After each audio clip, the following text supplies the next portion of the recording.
Hello, friendships. How are we doing? I have a special, different thing for the segment today. We have another friend of the marathon, someone new to the event who just heard about it a little bit ago, a couple of days ago. I would like to introduce Pierre. Pierre, would you like to tell us a little bit about yourself and maybe why I reached out to you to chat?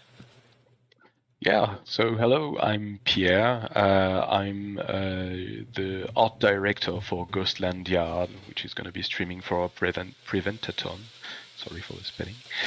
And yeah, that's it. So I'm one of the developers of the game, and I'm here to answer some questions. Yeah. I would like to get started with, Ghostland Yard itself. What was the inspiration for the game, the art style? It is a very cute game, I have to say. I really love it. Thank you very much.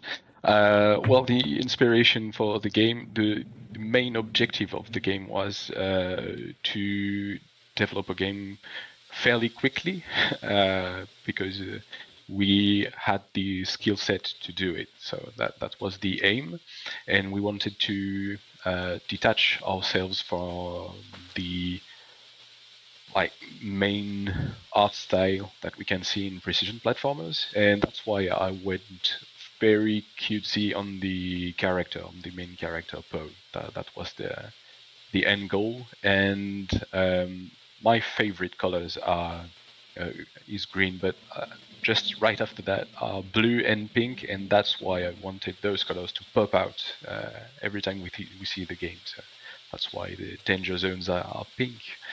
Yeah. That's really cute though, and I like when developers do something different with the graphics, especially with something like a precision platformer where it can get a little frustrating or tense, having something to look at that's more on the pleasant side as opposed to the more traditional precision platformer kind of stressful look that some of them tend to have. I think it's a nice little touch. Thank you. That was the aim. We wanted to make something. Well, we know that it was going to be frustrating for the player, dying on repeat, but we wanted the players to come back again to the game just to look at things and play around with Poe. Like, we mainly focused on the controller and the art style. So yeah. And that's something that as speedrunners we always appreciate when developers have tight control schemes, because it makes running the game so much more easier. Kind of on that same vein, speedrunning isn't really a thing that all developers think about. You all put a lot of effort into speedrunning for this game. What are your feelings towards speedrunning and this idea of people playing your game over and over and over and trying to go as fast as possible? Yeah, I have to just give a shout out to all speedrunners. I'm mind blown by the perseverance and dedication to the art, because when I see like someone, we have a Discord for Ghostland Yard, and we have a little chat speedrun, and whenever I see one of our speedrunners just shadow record, I say, wow, he just finished the game in 21 minutes. But no, he played 300 hours before that. So yeah, it's just lovely. And actually, one of my colleagues, one of my associates, is himself a speedrunner. He is a big fan of Super Meat Boy and so on. So it was quite kind of an inspiration for the game, and we took the speedrunning community to heart and at mind when we made the game. So yeah.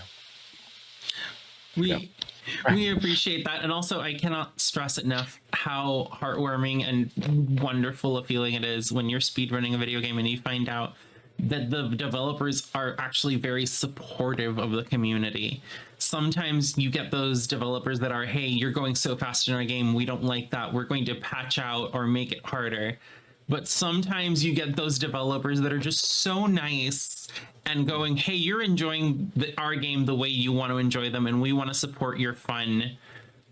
And that's how you get amazing things like speedrun modes. That's how you get things like, I had one developer give us a shout out because he was so excited to find out hey, you're speedrunning my game, I'm going to give a nod to speedrunners in a patch. So just that kind of good relationship with the developer is always such a good feeling as a speedrunner. And then we're here at Prevent-A-Thon. We're raising money for Little Warriors. Little Warriors is a Canadian-based organization, but they do something very, very important, and that is prevent childhood sexual abuse, educate people on treatments, that kind of thing. When I reached out to you, what was your reaction on hearing, hey, our game's going to be used to help raise money for this cause? Yeah, well, that was overwhelming, like in a good way, because when we first made the game, like the intention was to release the game and for the speedrunning community, but it was a community that was kind of obscure to me, like not known, and I did not know that it could be used to raise money. Like in France, we have the Z event, which is a big event made by streamers, but not speedrunners, and it's for charity. And so I was kind of overwhelmed, in particular because I have 2 daughters, and it's kind of touching to see that. Yeah, and Ghostland Yard was speedrun at a French event which is named Speed-A-Thon.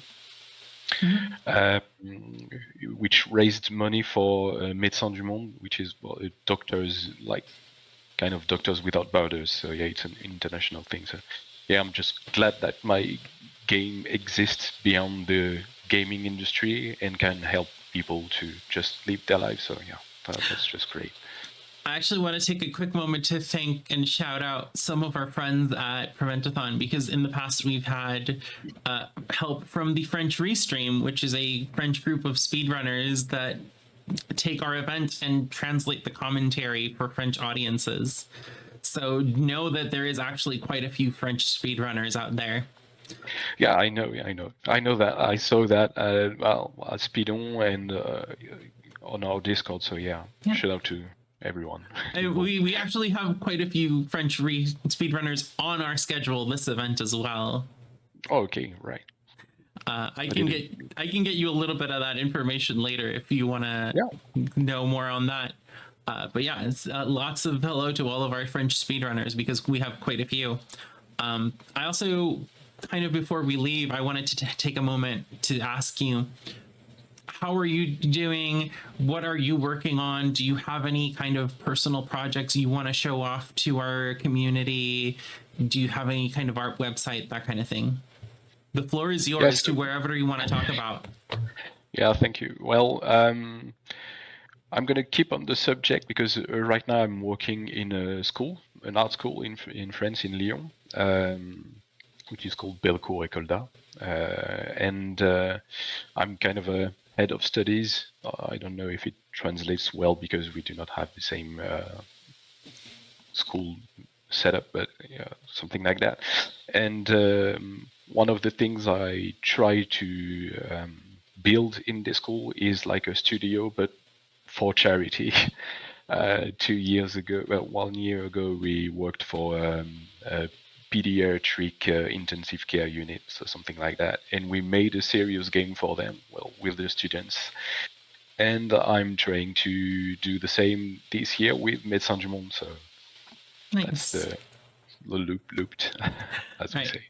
The absolute last question I have for you before we go is, our speedrunner for this game is going to be Toronite. Do you have anything you want to say to Toronite before we get started with that speedrun? Yeah, Toronite, I don't have anything to say to you because you're already one of the greatest speedrunner of Ghostland Yard. So, cheers to you. You're gonna make it great. Yeah. All right. Thank you so much, Pierre. You have been fantastic. I appreciate you taking the time to chat with us so much. I hope you have a fantastic rest of your day, or night in your case, I believe. Yeah. Gonna start. All right. Thank you for having me. It's been wonderful, and yeah, have a great day. Yeah, same to you. And to all of our viewers, I will see you for the rest of the event. Bye.